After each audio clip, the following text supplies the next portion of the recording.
പുൽവാമ ആക്രമണം കൊണ്ട് മാത്രം ഇന്ത്യയുടെ സമ്പദ് വ്യവസ്ഥയ്ക്ക് 50,000 കോടി ഡോളറിന്റെ നഷ്ടമുണ്ടായെന്നാണ് രാജ്യാന്തര കണക്ക്.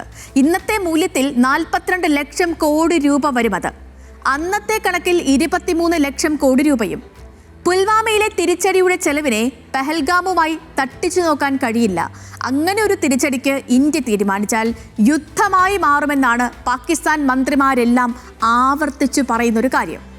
ഇന്ത്യ പാകിസ്ഥാൻ യുദ്ധം എപ്പോഴും കര-വ്യോമ യുദ്ധം മാത്രമല്ല, അത് നാവിക യുദ്ധം കൂടിയാണ്. 1971 പാകിസ്ഥാന്റെ യുദ്ധക്കപ്പലുകൾ മുക്കിയാണ് ഇന്ത്യ തിരിച്ചടി ആരംഭിച്ചത് തന്നെ. പടിഞ്ഞാറും കിഴക്കും കടലുകളിൽ ആക്രമണമുണ്ടായി. പാകിസ്ഥാൻ ഇപ്പോൾ തുർക്കിയിൽ നിന്ന് അത്യാധുനിക നാവിക കപ്പലുകൾ വാങ്ങുകയും ചെയ്തിട്ടുണ്ട്.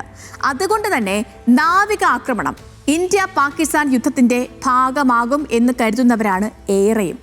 കര, വ്യോമ, നാവിക ചെലവുകൾ ഇനി ഒരുപോലെ പ്രതീക്ഷിക്കണം.